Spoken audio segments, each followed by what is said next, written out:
Jimmy Fallon as he welcomes Chrissy Teigen tonight. Breaking news on WCNC Charlotte. CMS has just voted to increase classroom time for CMS students. We'll have a live report with those details in just a few seconds.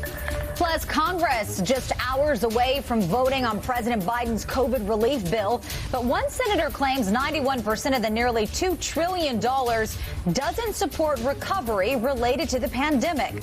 We'll verify that claim tonight. And spring-like weather bringing a rise in coyote attacks in the Carolinas. We are hearing from a man who had to fight off one over the weekend. The reason for the aggressive behavior and what you need to know if you come face-to-face with one.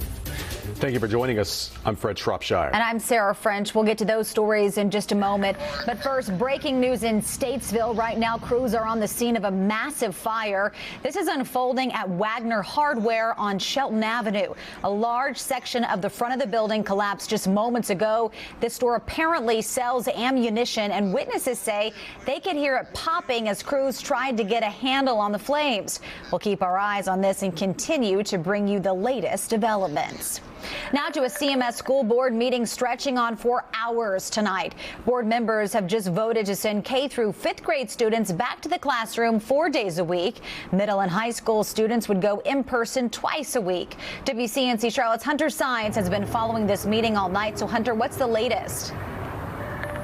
Sarah, well, this just landed minutes before we went on the air. These changes will start as soon as next week. Thousands of CMS students will head back to the classroom more frequently than they have been in nearly a year. But some teachers fear they may not be prepared.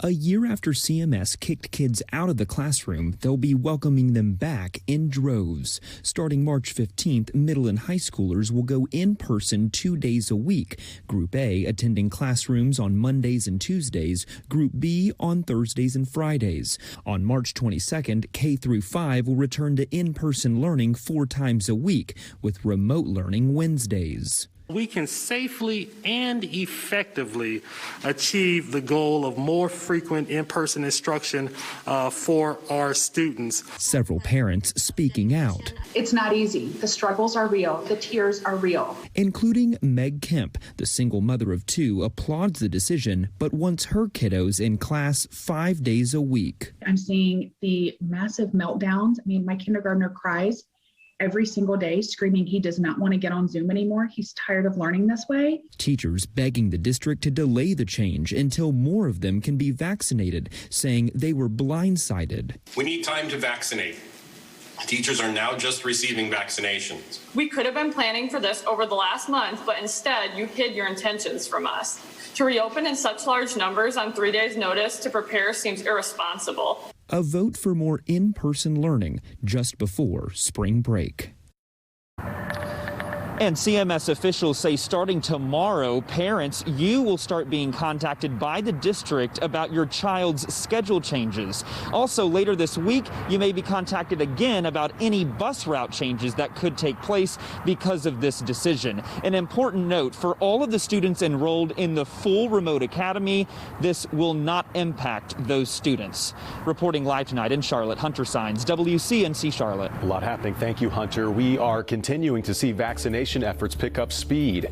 North Carolina released new data today. The state's health department says a little more than 1 million people have been fully vaccinated. That's roughly 11% of the Tar Heel state's population. More than 1.8 million have gotten their first dose. Health officials say despite the progress, it's not yet where we need to be. They're working to increase the supply and expect much more of the single-dose Johnson & Johnson vaccine by the end of the month. Meanwhile, today, thousands of people in groups 1 through 3 rolled up their sleeves, many of them at Bank of America Stadium in Uptown Charlotte. By offering people a vaccine, we're offering them hope.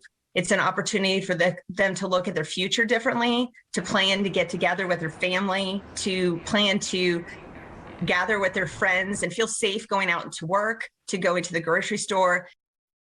With more doses rolling in this month, North Carolina health officials are looking into whether they could move into Group 4 earlier than March 24th.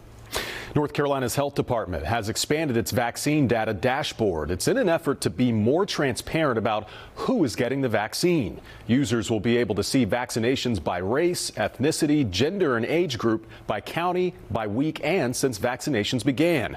Right now, white people make up 76% of total residents who have gotten at least one dose. Black people are second at 16%.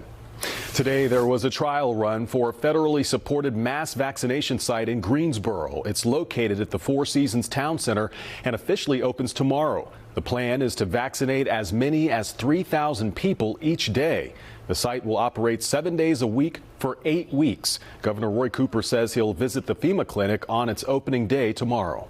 Meanwhile, down in South Carolina, the state opened up vaccine appointments to people in Phase 1B yesterday, but it didn't start without some hiccups. State health department officials say within the first hour of the new phase, the agency helpline got more than 3,000 calls. But the agency said it anticipated the high volume and everything is operating smoothly. Appointments are filling up fast, but officials say more spots will open up as more doses arrive in the state. Meanwhile, the state health department is working to update its vaccine map daily. It tells users which locations have the most open appointments. Now to some good news at long-term care facilities across the Carolinas. They were among the hardest hit places throughout the pandemic, but now health officials say cases have decreased dramatically at these facilities since the vaccine has become available. Mecklenburg County Health Director Gibby Harris says within months, the COVID death rate has been cut in half. In December, 54% of all of our deaths from COVID occurred in long-term care facilities. And in February, it was 20%. For some perspective, we checked Mecklenburg County's COVID-19 dashboard. As of March 3rd, there were 28 active outbreaks in congregate living facilities. A month ago, there were more than 60. And a reminder, if you have any questions about where to go to get vaccinated in your county, you can reach out to us by texting the word vaccine to 704-329-3600, and we'll respond with helpful links. Where's the money? The U.S. House is set to vote tomorrow morning to give final approval to the Biden administration's $1.9 billion COVID relief bill. Today, House Speaker Nancy Pelosi called the bill historic and transformative. It includes billions of dollars for vaccine distribution, reopening schools, as well as help for state and local governments. Also included $1,400 stimulus checks for most Americans, as well as child tax credits. A main criticism from Republicans is that the bill includes too much spending on things not related to the pandemic. Iowa Senator Joni Ernst went as far as to say that 91% of the money doesn't go to support pandemic-related recovery. Tonight, our Verify team is looking into that claim. Here are the facts from our Jason Puckett. We're talking about how much of the current stimulus bill is actually related to COVID-19. Why are we talking about this? Well, the bill passed in the Senate on party lines, and the House is set to vote on it this week. But politicians like Congressman Ted Budd claim with about 9% of it actually going to COVID, meaning 91% of it not even COVID related. So let's verify. Is it true that 91% of the stimulus isn't COVID related? Our main sources to find out are the Congressional Budget Office, or CBO, the Committee for a Responsible Federal Budget, and the bill itself, the American Rescue Plan Act of 2021. So there's a lot of political spin going on here. The term COVID related is broad. Does that mean actual spending on the vaccine and treatment? Or since the economy has been hurt by the disease, does that also include funds that help the economy recover? Well, politicians aren't really explaining what they mean. So let's take a look at the actual numbers. Right now, the bill is roughly $1.9 trillion. Of that, only about $265 billion, or 8.5%, is specifically listed for things like COVID testing, protective gear, treatments, vaccines, and distribution. That's 8.5% specifically for COVID-19. But that doesn't mean the rest of the bill isn't COVID related. The largest part of the bill is $420 billion in direct stimulus payments to individuals to help with financial struggles caused by the pandemic. Another $350 billion is going towards extending unemployment benefits for those who lost jobs or income during the pandemic. And about $130 billion is being used to help schools reopen safely. That's another $900 billion set aside because of COVID-19's effects on our economy, unemployment, and schools. Now, to be clear, There are some parts of this bill, including $110 billion to increase the child tax credit, that have been Democratic priorities before the pandemic. The Committee for a Responsible Federal Budget estimates the bill has at least $312 billion of policies that have little to do with the current crisis. But that's about 16% of the bill that's not related, not 91%. Bottom line, the claim that 91% of the stimulus bill is not COVID related is false. With your Verify, I'm Jason Puckett.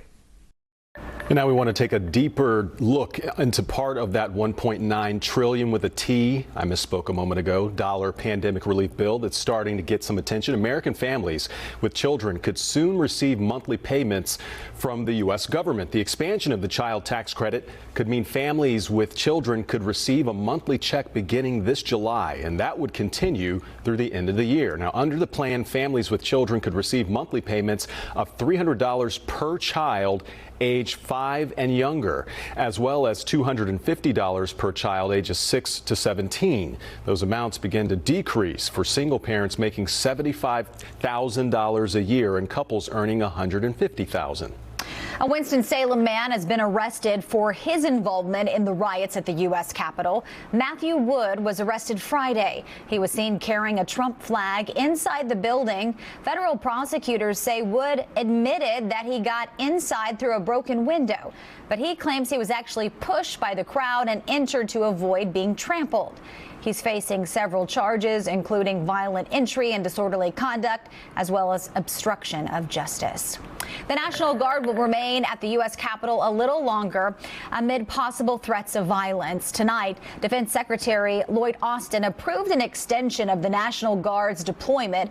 Close to 2,300 troops will continue to provide security until May 23rd at the request of Capitol Police. That's about half of the 5,100 troops currently stationed at the Capitol. They were supposed to leave on March 12th. Coming up with the warmer weather, we are seeing an uptick in coyote attacks in North Carolina and some sightings here in the Charlotte area. What you need to know if you come face to face with one. Plus, Homer the Dragon, more like Homer the Hero. The Charlotte Knights mascot jumped into action to fight a fire today. We have all the details coming up. And it was another beautiful day today. We climbed into the 70s once again. We'll talk about how long the warmth will last and when we'll see our next chance for rain.